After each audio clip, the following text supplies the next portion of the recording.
Self-reliance is basically counting on yourself, taking responsibility for whatever happens to you, knowing that you have consciously made the decisions that are now affecting you, knowing that what is happening now, today, is the direct result of your activity, what you did yesterday.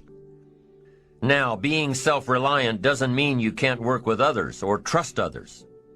Self-reliance means counting on yourself, trusting yourself, being confident with yourself, being responsible to yourself, trusting your own instincts, trusting the conclusions that you have developed from your study of experiences and philosophies, taking the credit that is due you, learning from the mistakes that you have made, being self-reliant. Gestalt psychologists give an example of being self-reliant. They say that you're responsible for getting caught in the rain. They say that by deciding not to carry an umbrella every day, you have made the decision to endure an occasional drenching. Translation? By not being prepared, you make the choice of getting caught in some of life's unpleasant circumstances. Be they rain, failures, economic losses, relationship losses, professional losses, personal losses. By not being prepared, thinking ahead, it's your choice. Now here's the other side of it. By being prepared, you increase your chances of success. You increase the likelihood. By being prepared, you increase your chances of success, of seizing opportunities when they come your way, of being ready within yourself to take advantage of once-in-a-lifetime situations. Some people tend to blame others for their mistakes, blame others for their failures. Somebody says, it's not my fault the report isn't done. So-and-so didn't do their part. Of course it's your fault. It's your report too. It's your responsibility to see that everyone you delegated work to does their part. Now, you can't control what others around you do, but it's in your own best self-interest that you stay on top of things, especially if it's going to affect your future. You think your boss cares that John didn't do his part? You think he sees John as the bad guy? Of course not. All he sees is that the report isn't done, bottom line. Be responsible for the things that affect you. You can make sure you're more responsible by checking in with those people who are working with you, the people who make up your team. You can be more responsible by saying, hey, John, how are you doing with your part? Do you need some help? Can we put somebody else in here to help you finish? Now, if John consistently doesn't handle his part, you've got to replace John. If he isn't doing his share, you've got to find somebody that will. Or what? It will negatively affect you. You can't wake up in the morning that the project is due hoping and wishing that John has done his part. No, you've got to be responsible because it's going to affect your career too. Now, my approach to my better future very early on in my career was to just go through the day with my fingers crossed. And I used to say something like, I sure hope things will change for the better. Then here's what I found out. They're not going to change. Somebody says, well then, how will my life ever change? Answer, when you change. When you change, when you get better, it'll get better. If you change, it'll all change. Don't put it on someone else. Hope that someone else will change it for you. Take responsibility for yourself. Take personal responsibility. You can't change the circumstances or the seasons or the wind, but you can change your reading habits. You can change whether or not you go for the skills, burn the midnight oil, turn yourself around, multiply your value by 2, 3, 5, 10.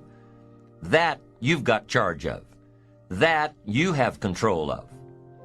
You don't have control of the constellations, but you've got control over whether or not you go to night school, take adult classes, learn some new skills. You have control over that. And if you don't, that's your fault. You've got to take personal responsibility. You've got to be self-reliant. Nobody else can change your life, alter your ambitions, pave a golden road for you. But you can. It's up to you. Be responsible for yourself. Learn to reap the harvest without complaint. This is a sign of growing maturity. And here's where it comes from: taking full responsibility. Take full responsibility for everything you do. Be responsible to yourself. It's your crop. Whatever your paycheck is, take full responsibility. You say, well, it's my employer. No, it's not your employer. You can become twice as valuable, 3 times as valuable. Burn the midnight oil, learn some more skills, bring more value to the marketplace. I'm telling you, whatever your harvest is, take it without complaint. Whenever you prepare correctly, taking all of the steps you're supposed to take, doing everything in your power to stay on track, whenever your preparations lead to success, achieving your goals, you reinforce the disciplines that got you there. Success leads to reinforcement of the proper disciplines. If what you're doing is working, keep doing it. If what you're doing isn't working, change it. How can you isolate what's working for you and what isn't? How can you make sure that you are reinforcing your positive disciplines? Well, if it isn't apparent, easy to see right away, if what you're doing is happening in such small increments that you're not sure if you're on track, then you need to be writing it down. You need to keep a journal anyway. But if you really aren't sure that what you're doing is making measurable progress, you need to keep a written record. You need to write down everything that may be relevant in your day. What you did, who you saw, what you felt, how it may or may not affect you now and in the future. The best way to track your activities of the day is to write them down. The best way to track your activities of the week is to write them down. The best way to analyze your progress through the year is to have written it down. Why? So you can look back on it. Because by keeping a written record of your life, you will be more accountable. By putting into writing the action steps that you have planned, you will easily see what works and what doesn't. Most people just try to get through the day, never writing anything down, never keeping track of their progress along the way, never really knowing if they are doing all they can to reach their goals, to drive their ambition. But gifted people learn to get from the day. They don't let a day end without picking up some valuable experience, some emotional content, some idea that may positively affect their future. To get the most from a day, to learn the most from a day, you need to be able to reflect on the day. And how can you reflect on a day unless you record it in history? How can you possibly reflect on a week unless you can look back and analyze it? How can you learn from past mistakes and bask in the past successes unless you write it all down?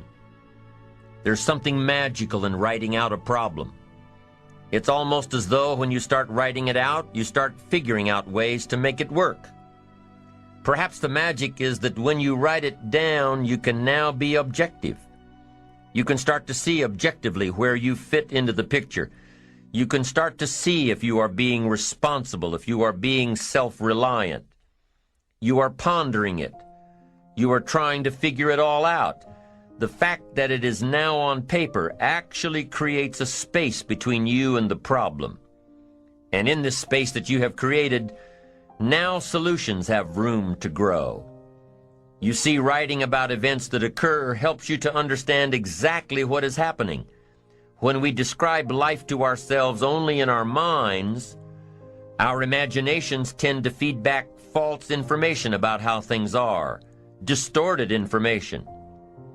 Sometimes our creativity can create scenarios that really don't exist at all, if we keep the information just in our mind. But by writing it all down, we now can become more factual, more accurate, more realistic, more logical. And then as we reread what we have written, we create a new picture in our mind. And once we see things as they are rather than how we think they are, we can see our way to make them better. It's all part of being responsible. It's all part of seeing things objectively in order to fully understand the steps that we must take to make things better. Let's take a few minutes to talk about the importance of knowing yourself enough to be your best cheerleader. You know, when you thought you were doing what you were supposed to do and were misinformed, the times you thought you had it all laid out and it just didn't work, the times when you burned the midnight oil day after day and it didn't seem to help, it didn't seem to change the end result. These are the times that you have to rely on your own self-encouragement. And there are two ways to use self-encouragement. Number one, take responsibility for the missed opportunity or the misrepresentation. Learn from the fact that even though your client wanted it one way and you presented it the right way, it didn't work. Be prepared for the letdowns that happen every so often. Know that this lost opportunity just sets you up better for the next one. Realize that you can make the necessary alterations next time. Make the changes that will make the difference. Study your mistakes and learn from them. Don't dwell on the mistakes. Acknowledge them. Learn from them. Encourage yourself that you're smarter than your bank account leads you to believe. The second way to use self-encouragement: remind yourself that you're bound to get better. Don't get down on yourself. Don't beat yourself up. It's the next opportunity that matters, not the last one, the next one. Now, the last one matters only in that you must learn from your mistakes, but the next one gives you the opportunity to show that you have learned from your mistakes. You can do it better next time. You just have to practice, practice, practice. Keep trying. Keep trying until what? Until you've got it down. If you figured out what went wrong last time, then you know how to make it right next time. If you figured out what it was in your presentation that didn't work, don't say that next time. If you figured out that the reason you didn't close the deal this time was because you didn't have all the facts and figures in place, have all the facts and figures in place next time. Don't beat yourself for messing up. Pat yourself on the back for figuring it out. You need to encourage yourself. You need to pump yourself up. You need to be your own cheerleader. Why? Because you can't wait and hope that someone else will come along and cheer you up, make you feel better, tell you that you'll do better next time. You have to rely on yourself. You have to have faith in yourself and your ability to figure out what works and what doesn't, what's right and what's wrong. You have to have the inner belief that everything you're doing for a positive outcome in the future. You have to encourage yourself with future successes.